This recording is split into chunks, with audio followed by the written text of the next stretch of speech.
had the all-new iPhone 14 Pro for a few days now. I've gone for the 6.1-inch model in space black with 128GB storage capacity. There's some pretty big changes this year for the Pro iPhone models, including a 48MP camera, an always-on display, and a dynamic cutout area that replaces the old notch.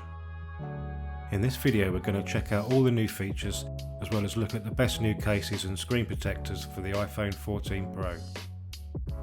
As you can see, the boxes for the Pro models are in white this year. Inside we get the phone, the usual stickers, and a Lightning to USB-C cable. There were rumours that the Lightning port would be dropped and replaced with USB-C, but I guess we'll have to wait for another year or two for that to happen. So from a design perspective, it's mostly a familiar look with a couple of changes. I must say I'm liking the new space black colour option, which gives a nice minimal aesthetic. The back of the phone is actually a dark grey with a slightly frosted matte finish. Unfortunately, the camera lenses now seem to protrude even further from the rear surface. The steel bands on the edges of the phone are jet black and super glossy. To be honest, I would have preferred if these had a slightly more of a matte finish. It isn't a big deal, but the glossy finish is super reflective and a real fingerprint magnet. That being said, this isn't really an issue for me, as I'll be using a case the vast majority of the time. One fairly major design change is that the old notch is no more, and has been replaced with a pill-shaped cutout that houses the selfie camera and Face ID system. We'll come onto this in more detail later. In terms of case, I've gone for the official leather MagSafe model from Apple in the ink colour option. This is a smart looking deep blue colour that has a nice premium feel to it. For the screen protector, I've got the Spigen Easy Fit. These are the only screen protectors I use and come with an easy to use fitting system to make sure it's perfectly aligned. These are very reasonably priced and come in a pack of 2. I've left a link in the description to the exact model for the iPhone 14 Pro. So we finally have an always on display with the iPhone 14 Pro. This is something people have wanted for a long time. Android users have had this for years, so it's great it's finally on iPhone. It's just a super useful feature to have. Often you want to just glance at your phone to check the time or your battery life, or see if a notification you're waiting for has arrived. Well, now you can. This feature works particularly well with the new lock screen features and widgets in iOS 16. The always-on display does significantly dim down as to preserve battery life, but you can still easily see all the main text and widget information that you need.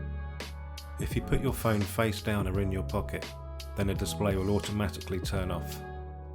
For regular use, the ProMotion display is a joy to use, with fantastic image quality thanks to the infinite contrast and perfect blacks of the OLED screen. The adaptive 120Hz display is super smooth and really comes into its own when scrolling through websites in Safari or your favourite social media feeds. I'm not sure how well this comes across on camera, as this video isn't at 120 frames per second, but it is very noticeable if you're coming from an older phone with a lower refresh rate. The display has also got a serious bump in brightness too. It can hit 1600 nits for HDR content and a crazy 2000 nits when outdoors in sunny conditions. I must say the whole phone just feels snappy to use, with the new A16 chip easily powering the improved ProMotion display. So the controversial old notch has been removed and replaced with a new cutout area that Apple has named the Dynamic Island. Whilst the name might be awful, this is actually a really neat fusion of hardware and software design that is actually useful and intuitive to use.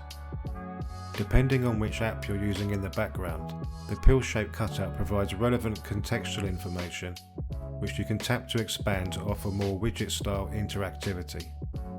This new system works with majority of the main Apple apps like music, timer, maps, etc. but also does other cool stuff like turn into a progress bar if you're airdropping some files. All this works seamlessly with some really smooth animations that take advantage of the adaptive 120Hz display. Apple have said that the cutout functionality will be available to third-party apps, so I'm looking forward to seeing what Google and Spotify can do with it in the near future. Overall, the new dynamic cutout is a neat addition and is a huge improvement on the old notch. Apple have managed to turn something a lot of people complained about into something useful and intuitive to use. The headline feature for the camera system this year is a larger sensor with a significant resolution bump up to 48 megapixels. Regular photos are still binned to the normal 12 megapixel size, but these will enjoy increased detail and low light sensitivity thanks to the larger sensor. You can capture images using the full 48 megapixels, but for that you have to shoot in ProRAW format. Just be aware that the file sizes are on the large side. In my testing they were averaging around 90 megabytes per photo, so if you shoot a lot of images at the full 48 megapixel resolution, it will rapidly eat into your storage. We have a similar 3-lens camera system to the 13 Pro from last year. These cover wide angle to telephoto focal lengths. However, this year we also have a new 2x zoom option that takes advantage of the new sensor and increased resolution. This is a purely optical zoom, so you don't lose any quality when using it. In my testing so far, I've been impressed with both photo and video quality when using the new camera on the iPhone 14 Pro. I use a Canon R6 as my main camera. This is a full-frame mirrorless camera with stellar image quality.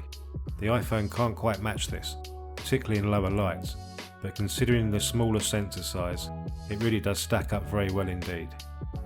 This will make a nice B cam for me, and for many people, it'll be the only camera they ever need. In terms of battery life, Apple is claiming up to 23 hours of use on the iPhone 14 Pro, and up to 29 hours if you step up to the larger Pro Max model. In my limited time with the phone so far, the battery has held up nicely. For average usage it should last you the whole day with no issues, even with the always on display. However, of course you'd expect a brand new battery to perform well, so we'll have to see how it fares over the next year or so. So is the iPhone 14 Pro really worth it? Well, it brings a number of considerable changes to the iPhone product line. The 48 megapixel camera system is excellent, the dynamic cutout is a fresh new way to interact with your phone, and I also appreciate the always on display.